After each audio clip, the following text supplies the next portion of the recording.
پیش خدمت ہے مکہ اردو کی جانب سے مکۃ المکرمہ مسجد الحرام کا خطبۃ المبارک اردو زبان میں۔ تمام تعریف صاحب قدرت و عظمت زبردست اللہ کے لیے ہے، جس نے پیدا کیا اور اندازہ لگایا، شریعت مقرر کیا اور آسان بنایا، سو ہر کوئی اس کے قضا و قدر کی طرف رواں دواں ہے۔ میں گواہی دیتا ہوں کہ ایک اللہ کے سوا کوئی معبود برحق نہیں، اس کا کوئی شریک ہمسر اور مقابل نہیں، اور میں گواہی دیتا ہوں کہ محمد اس کے بندہ اور رسول ہیں جو چنیدہ اور طاہر مطہر ہیں۔ اللہ درود و سلام اور برکت نازل فرمائے آپ پر، آپ کے آل و اصحاب پر جو صاحبان مکارم و مفاخر ہیں، تابعین پر اور تا قیامت اچھی طرح ان کا اتباع کرنے والوں پر۔ اما بعد، لوگو، میں آپ کو اللہ کے تقوی کی وصیت کرتا ہوں۔ اللہ آپ پر رحم کرے، آپ اللہ کا تقوی اختیار کریں۔ تقوی بصیرتوں کا چراغ اور خزانوں کی کنجی ہے۔ اللہ کا فرمان ہے، اے ایمان والو، اللہ تعالیٰ سے ڈرو اور سچوں کے ساتھ رہو۔ مومنو، دنیا آخرت کے لیے کھیتی ہے اور روح و مال اس میں ودیعت کیے گئے ہیں۔ سمجھدار وہ ہے جو اس میں اپنے موقع سے فائدہ اٹھائے اور اس کے جھونکے کو غنیمت جانے۔ یہ جامع نبوی وصیت ہے اور نفع بخش محمدی نصیحت ہے۔ یہ مومن کے لیے مشعل اور اس کے عمل کی بنیاد ہے۔ اس سے مقاصد تک رسائی اور آرزوؤں کا حصول ہے۔ امام مسلم نے اپنی صحیح میں ابو ہریرہ رضی اللہ تعالی عنہ سے روایت کیا ہے کہ نبی صلی اللہ علیہ وسلم نے فرمایا، جو چیز تمہیں نفع پہنچائے اس کے حریص بنو اور اللہ سے مدد مانگو۔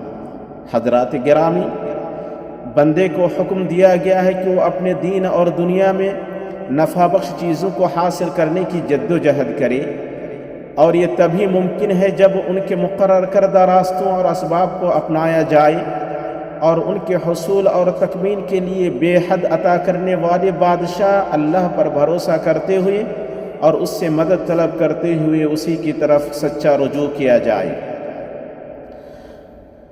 جب بندہ حصول فائدے کے میدان میں اپنی حصہ داری درج نہ کرائے تو وہ سست ہارا ہوا ہے، نہ اسے خیر ملا، نہ عزت پائی، نہ دین حاصل کیا اور نہ دنیا ہاتھ آئی۔ جب آدمی بلند ہوتا ہے تو بلندی کا قصد کرتا ہے، اور جو پست ہوتا ہے وہ پستی سے مطمئن ہو جاتا ہے۔ اللہ کے بندو، دینی نفع کا مدار نفع بخش علم اور نیک عمل پر ہے۔ علم دلوں کی زندگی اور روحوں کی غذا ہے۔ اس سے دنیا و آخرت میں کامیابی ہے، اور سب سے نفع بخش اور شریف علم اللہ، اس کے اسماء و صفات، اس کے اوامر نواہی، اس کے شرائع و احکام اور کتاب کی معرفت ہے۔ اور رہی بات نیک عمل کی، تو اللہ کی عبادت و اطاعت اور اس کے رسول صلی اللہ علیہ وسلم کی اطاعت کا نام ہے۔ بیں طور کے فرائض، نوافل اور رضاکارانہ عبادتوں کو اللہ تعالیٰ کے لیے اخلاص اور رسول اللہ صلی اللہ علیہ وسلم کی تابعداری کے ساتھ انجام دیا جائے، اور یہی تخلیق و پیدائش کا سب سے بڑا مقصد ہے۔ اللہ نے فرمایا، اور میں نے جن و انس کو اس لیے پیدا کیا کہ وہ صرف میری عبادت کریں، اور بندے سے دنیاوی فائدے میں اس کا حصہ فوت نہیں ہونا چاہیے، جیسے بار آور کام یا پاکیزہ حلال کمائی، تاکہ وہ اپنے نفس کو مانگنے سے بے نیاز کرے، اپنی عزت کی حفاظت کرے اور اپنے نفس اور اپنے ماتحتوں کی ذمہ داری کو ادا کرے۔ اللہ کا فرمان ہے، وہ ذات جس نے تمہارے لیے زمین کو پست و مطیع کر دیا تاکہ تم اس کی راہوں میں چلتے پھرتے رہو، اور اللہ کی روزیاں کھاؤ پیو، اسی کی طرف تمہیں جی کر اٹھ کھڑا ہونا ہے۔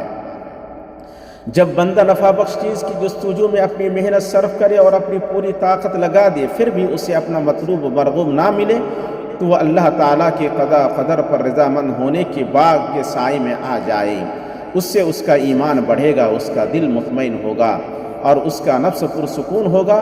آپ صلی اللہ علیہ وسلم نے فرمایا جب تمہیں کوئی تکلیف پہنچے تو یہ نہ کہو کہ اگر میں ایسا ویسا کرتا تو یہ وہ ہوتا، بلکہ کہو اللہ نے جو مقدر کیا اور چاہا وہ کیا، کیونکہ اگر شیطان کے عمل کا دروازہ کھولتا ہے۔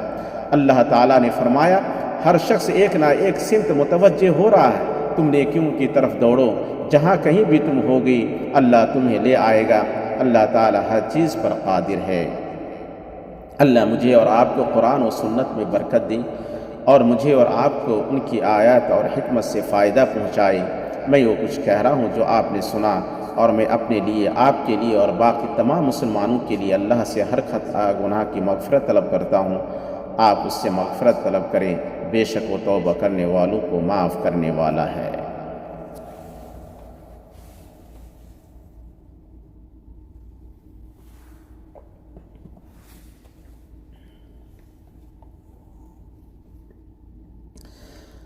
اللہ کے لیے تمام حمد ہے، ایسی حمد کی ہم اس سے اس کی رحمت طلب کرتے ہیں اور اس کے غضب اور آزمائش کے ٹلنے کی فریاد کرتے ہیں۔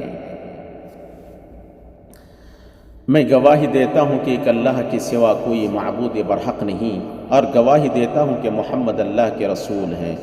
اللہ درود و سلام اور برکت نازل فرمائے آپ پر، آپ کے آل و اصحاب پر اور ان لوگوں پر جو آپ کی دعوت کو قبول کریں۔ اما بعد، اللہ کے بندو، اللہ سے ڈریں اور جان لیں کہ نفع بخش چیز کو چاہنے میں بندے کے لیے اس بات سے بہتر کوئی چیز نہیں کہ وہ اپنے رب تعالیٰ کے ساتھ سچائی کا معاملہ کرے۔ چنانچہ وہ اپنے عزم اور فعل میں اللہ کے ساتھ سچائی کا معاملہ کرے۔ اللہ تعالیٰ نے فرمایا پھر جب کام مقرر ہو گیا تو اگر وہ اللہ کے ساتھ سچے رہتے تو ان کے لیے بہتر ہوتا۔ عزیمت کی سچائی اسے جمع کرنا اور یقینی بنانا ہے، اور فعل کی سچائی عمل کو پورا کرنا اور ظاہر و باطن میں سے کسی کا اس سے پیچھے نہیں ہٹنا ہے۔ یہ اخلاص کی درستی اور توکل کی سچائی کا باوقار معزز معنی و مطلب ہے، اور لوگوں میں سب سے سچا وہ ہے جس کا اخلاص اور توکل درست ہو۔ اتنی بات ہوئی، آپ درود السلام پڑھیں، ہدیہ کی گئی رحمت اور نوازی گئی نعمت اپنے نبی محمد صلی اللہ علیہ وسلم پر۔ آپ کے رب نے آپ کو اس کا حکم دیا، چنانچہ اس نے معزز قول میں فرمایا بے شک اللہ اور اس کے فرشتے اس نبی پر درود بھیجتے ہیں، ایمان والو تم بھی ان پر درود بھیجو اور خوب سلام بھی پڑھتے رہا کرو۔ اے اللہ تو درود و سلام اور برکت نازل فرما آپ پر، آپ کے پاک باز اہل خانہ پر، آپ کی بیویوں امہات المؤمنین پر۔ اے اللہ تو راضی ہو جا چار خلفاء اور ائمہ حنفاء ابی بکر، عمر، عثمان اور علی سے، تمام آل و اصحاب سے، اور ان لوگوں سے جو تا قیامت ان کا اچھی طرح اتباع کریں، اور ان کے ساتھ ہم سے بھی اپنے احسان و کرم سے راضی ہو جا یا اکرم الاکرمین۔ اے اللہ اسلام اور مسلمانوں کو غلبہ عطا فرما، دین کے قلعہ کی حفاظت فرما اور اپنے مؤمن بندوں کی مدد کر۔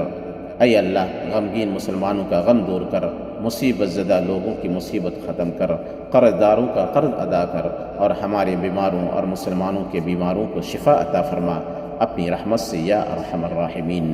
اے اللہ تو ہمیں ہمارے وطنوں میں امن عطا فرما، ہمارے سربراہوں اور حکمرانوں کی اصلاح فرما، ہمارے امام اور ولی امر کی حق، توفیق اور درستی کے ذریعے تائید فرما۔